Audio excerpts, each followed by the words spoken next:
Ry havana malala, isaorantsika be dehibe Andriamanitra ny ahafahantsika miaraka indray eto amin'izao fandaharana izao. Tombontsoa lehibe ho antsika izany. Ary eto dia miteny manokana aminao hoe hiasa amintsika amin'ny fomba manokana Andriamanitra.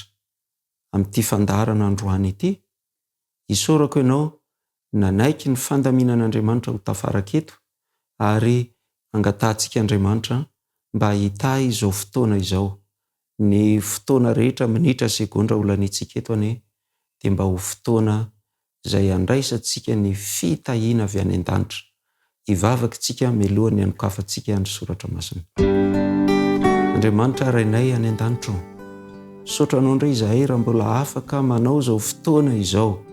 Andriamanitra ampianaro anay ny tena hivavaka, indrindra ny hivavaka ho an'ny fiangonana, hivavaka ho an'ny vahoaka manokana izay nofidinao.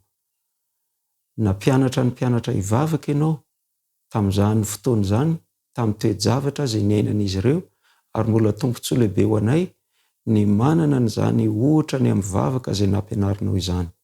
Fa amin'ity androany ity Andriamanitra, ampianaro manokana izahay mba ahaizanay tena hivavaka ho an'ny fiangonanao izay nanankinanao asa lehibe manokana. Tononoko amin'ny anaranao Kristy mivavaka. Amen. Ravana malala, mivavaka ho an'ny vahoaka an'Andriamanitra mba hahavitany ny asa nankinan'Andriamanitra aminy amin'ny alalan'ny fiankinana amin'ny herin'Andriamanitra. Ho resahantsika atao anatin'ny minitra vitsy izay loha hevitra iray. Inoko izany izao fa ianao dia efa manana fiainam-bavaka. Inoko fa ianao efa manokana fotoana hitondrana mibavaka ny vahoaka an'Andriamanitra. Izany ny tena ilaitsika ny mandany fotoana amin'izany. Ny tompontsika ny asa mafy nandritry ny fiainany tetỳ ambonin'ny tany, fa mbola tena ny vavaka mafy koa izy, mihoatra noho ny asa izay nataony. Soratra masina dia mampianatra antsika fa Jesosy dia miaro tory mivavaka.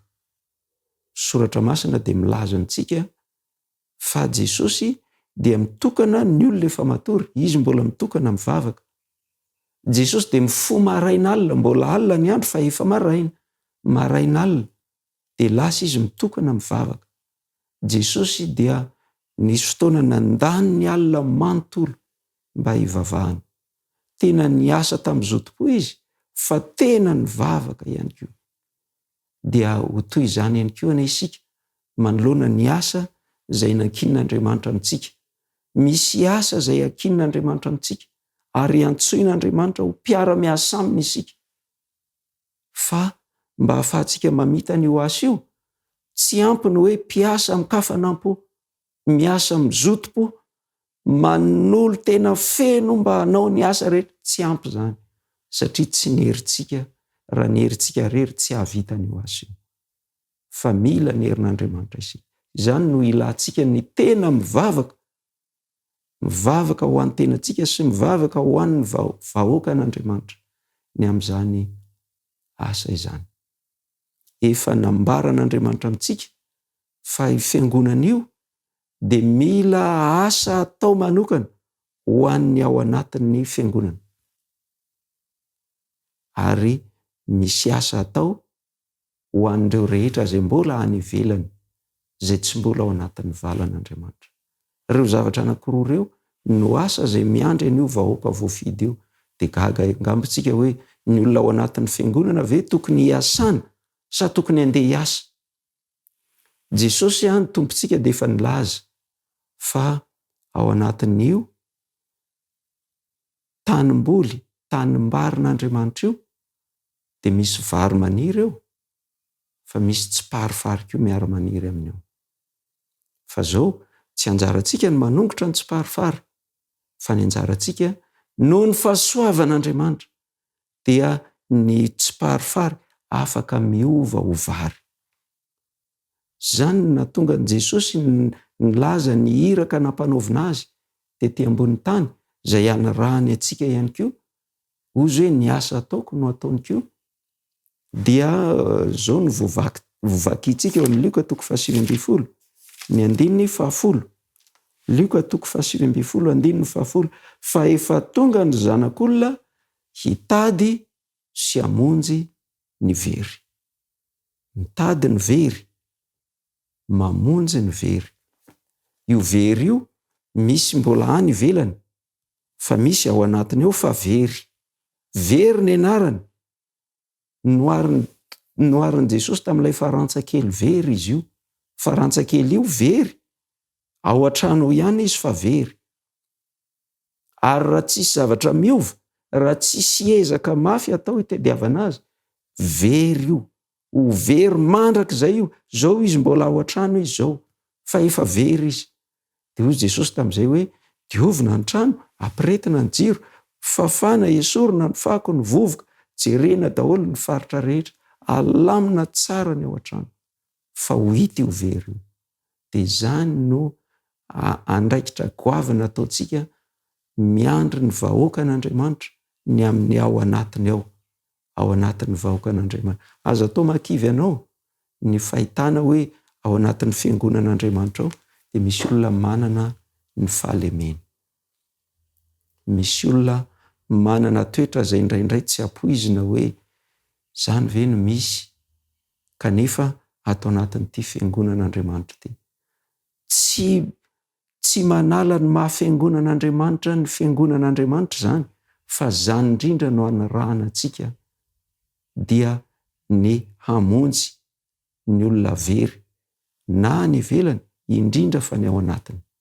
Zao no vakitsika eo Matteo toko 7:10. Matteo toko 7:10.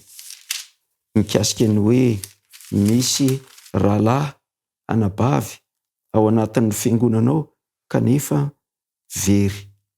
Matteo toko 7:10 dia vakitsika eo amin'ny 5:15 sy ny manaraka. Raha manota aminao ny rahalahinao dia makanesany aminy, ka rehefa mitokana ianareo rahalahy dia asehoy azy ny fahadisoany. Raha miainanao izy dia efa azonao ny rahalahinao. Ry havana malala, rehefa nanao zavatra tsy tsara ny rahalahiko, baiko nomeny Jesosy, makanesa ianao any aminy, dia ataovy izay azonao azy, ataovy izay azonao ny fony, ataovy izay iainony anao. Raha miaino anao izy ka miaiky ny zavatra tsy nentina ataony dia azonao ny rahalahinao. Raha sanatria ka mbola tsy niaino an'izay izy, tsy nilamina ny resaka, tsy midika izay hoe vita zany, fa mbola zao ny tohiny eo amin'ny 5:15. Fa raha tsy miaino anao kosa izy dia ento miaraka aminao ny olona ray na roa mba ho voaorina mafy avokoa ny teny rehetra amin'ny tenin'ny vavolombelona 2 na 3. Ary raha tsy mety miaino ireo izy dia ambarao amin'ny fiangonana. Ary raha tsy mety miaino ny fiangonana koa izy dia aoka ataonao tahaka ny jentilisa sy ny mpamory rehetra izy. Vita ny zavatra rehetra, vita ny dingana rehetra, vita ny alanenina rehetra, dia hoy izay aoka ho ataonao toy ny jentilisa sy ny mpamory rehetra izy. Inona ny hevitra zany? Ohatran'ny olona mbola miasa amin'ny olona any ivelany mihitsy indray zany ianao. Hoentinao ohatran'ny olona any ivelany izy. Miasa amin'ny ato anatiny tsika, ary miasa amin'ny any ivelany. Ry havana malala, raha manaraka n'izany dingana zany avokoa ny zanak'Andriamanitra, ny olona izay nofidian'Andriamanitra manokana, ilay fanjakam-pisorona, ilay natsoin'Andriamanitra mba hilaza ny hatsaran'ilay niantso azy. Niantso azy hiala maizina ho amin'ny fahazavany mahagaga. Alasana ampavy malala. Tsy asa ve Andriamanitra hitahy ny fiangonany raha tena manao an'izany ny fiangonany? Raha tena hampiatra an'izany, mahita rahalahy anankiray diso na ranabavy anankiray lavo na varim-bariana, dia izaho mananatra azy, izy mananatra azy, iry mananatra azy, tsika rehetrarehetra manantona azy arak'izay voalazan'i Jesosy eto. Mino ary alasana ampavy malala fa hikasika ny fony io anankiray izay lavo iny fanan'Andriamanitra. Ka dia izao asa nakinin'Andriamanitra amintsika ny olona ao anatiny izay manota latsaka ao anaty fahotana, mbola miaina amin'ny fiainam-pahotana. Asa nakinin'Andriamanitra amintsika io dia maniraka antsika mihitsy Andriamanitra, maniraka izy, mandehana ianao, ataovy zay tokony ataonao aminy, ataovy ny andraikitra ao aminy. Ry havana malala, zany no miara-miasa amin'Andriamanitra. Zany no fiarahantsika miasa amin'Andriamanitra. Anisan'ny zavatra anankiray izay manohina ny foko dia ho lazaiko eto, satria noko fa hanampy anao. Indraindray io fiangonan'Andriamanitra io, vahoakan'Andriamanitra izy io, vahoaka ny fidian'Andriamanitra izy io, fa rehefa misy manota ao amin'ny fiangonan'Andriamanitra io, dia maro no tsy mahazaka an'izany, dia ohatra ny tehiteny hoe asory io, asory ihany io fa manimba ny fiangonana, manimba ny voninahitr'Andriamanitra. Raha malala, marina izany. Raha misy olona miziriziry mandritry ny androm-piainany ao anatin'ny fiangonan'Andriamanitra izy nefa mbola iziriziry iaina amin'ny fiainam-pahotana, dia izay ilay tenen'i Jesosy hoe ataovy tahaka ny jentilisa izy. Fa eto dia ilaza aminao, alasana bava malala, ny fiangonan'Andriamanitra io dia natao hitady sy hamonjy ny very, na very any ivelany io, na very ao anatiny ao io, mitady sy mamonjy ny very. Asan'Andriamanitra, nankinan'Andriamanitra zany. Tsy ny hanipika ny anarany ao amin'ny bokim-piangonana, tsy zany ny asa hiantson'Andriamanitra ny vahoaka ny fidiny, fa ny hamonjy an'io very io.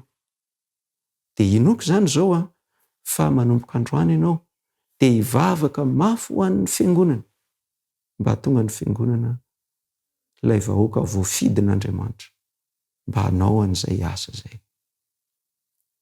Mba tsy hisy sanatry n'izany, mba tsy hisy hoe tsisy ninona nataony mba hamonjena n'ilay mpanota ao amin'ny fiangonana, fa izy nefa rehefa avy eo anisan'ilay hoe tsy pio amin'ny bokim-piangonana ny anarany.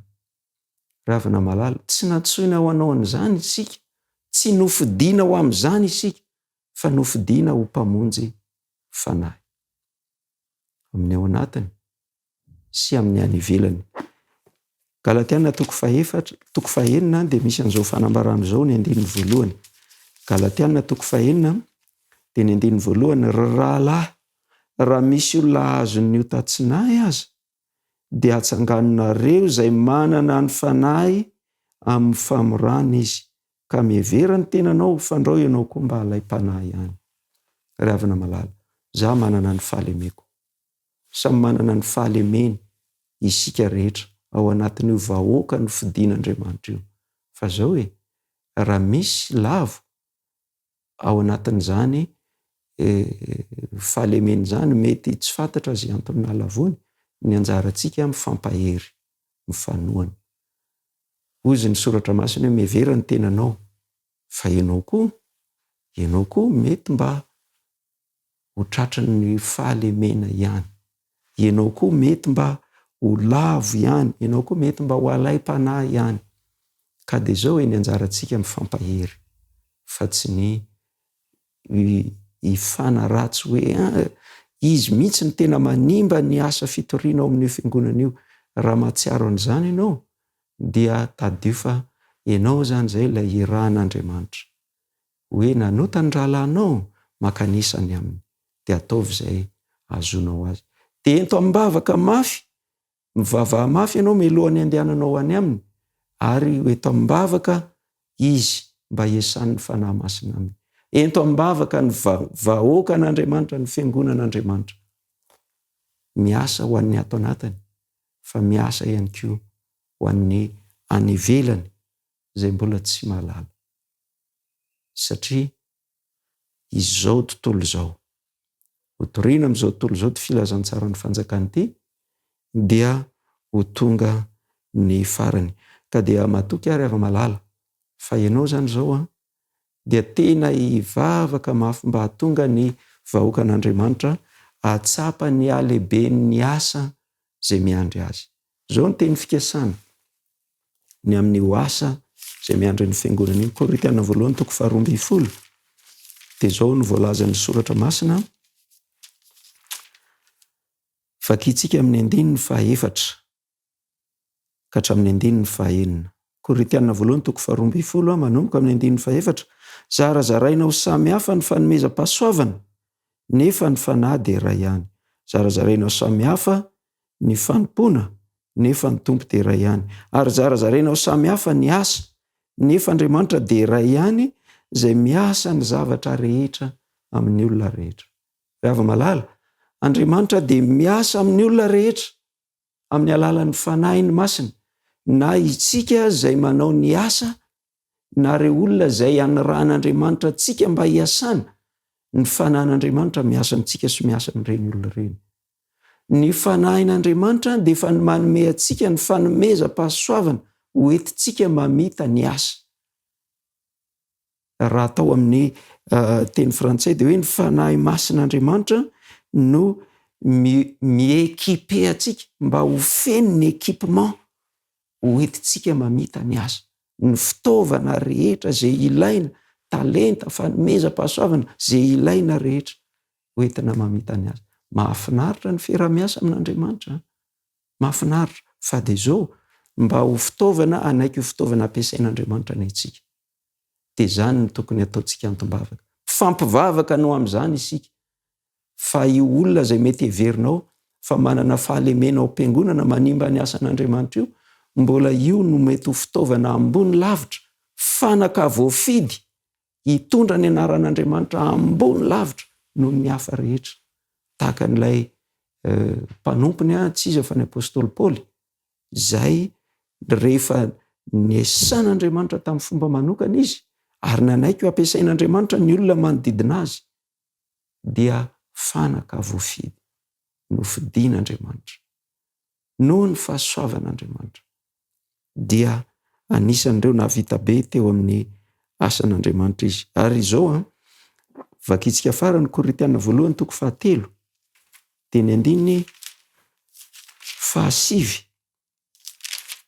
Mahafinaritra ry hava-malala ny fanambaran'ny tenin'Andriamanitra.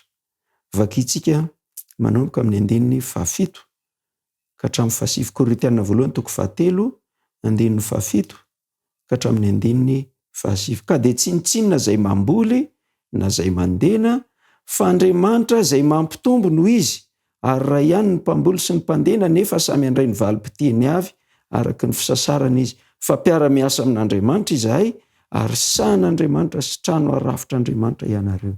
Ry havana malala, ny fiarah-miasa amin'Andriamanitra, fiarah-miasan'ny olombelona amin'Andriamanitra, fitaovana ihany ny olombelona, na ny mpamboly, ny mpanondraka sy ny sisa, fa Andriamanitra no mampitombo an'io, ilayntsika ny miankina tanteraka amin'Andriamanitra rehefa manao ny asan'Andriamanitra, rehefa miara-miasa amin'Andriamanitra. Ary izany indrindra no tokony hifampitondrantsika mibavaka, mba ho tena ho isan'ireo izay miankina tanteraka amin'Andriamanitra. Ry havana malala, mahafinaritra ny fanambaran'ny soratra masina. Sambatra itsika satria natsoin'Andriamanitra ho mpiara-miasa aminy. Fa izao ndao hifampivavaka mba samy ho tena mpiara-miasa mahomby eo ampelantanan'Andriamanitra isika amin'ny fiarahantsika miasa amin'Andriamanitra. Andao hoentsika mibavaka izay. Vavaka isika tompoko. Andriamanitra rainay any an-danitra, sotranao izahay fa nantsoinao mpiara-miasa aminao, na dia mpanota aza, na dia tsy mendrika aza, na dia malemy aza.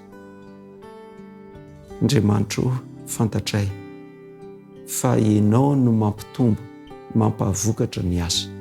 Fa izahay kosa ampio izay mba hitandrina tsara, mba hanaiky ho ataonao fitaovana hitady sy hamonjy ny very, mba hanaiky ny ho feno ny fanahinao masina, ary ny fanahinao masina izay maniraka anay, manampy anay, mameno ny fonay, dia mba izany koa anay Andriamanitra no hameno ny fon'ireo rehetra izay aniranao anay mba hiasana, ka dia mba ho fifaliana lehibe ny amin'ireo very fahita indray.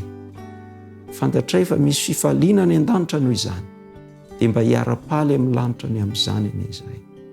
Fa ampio izay Andriamanitra, ampio izay mba ho endry, ampio izay mba ho mpiara-miasa aminao, atsapa ny alehiben'ny asa izay ankininao aminay, na ho an'ny ato anatiny na ho an'ny any ivelany, ary dia mba hiankina tanteraka aminao, hifampahery sy hifampivavaka ny amin'izany asa nankininao amin'ny vahoakanao izany.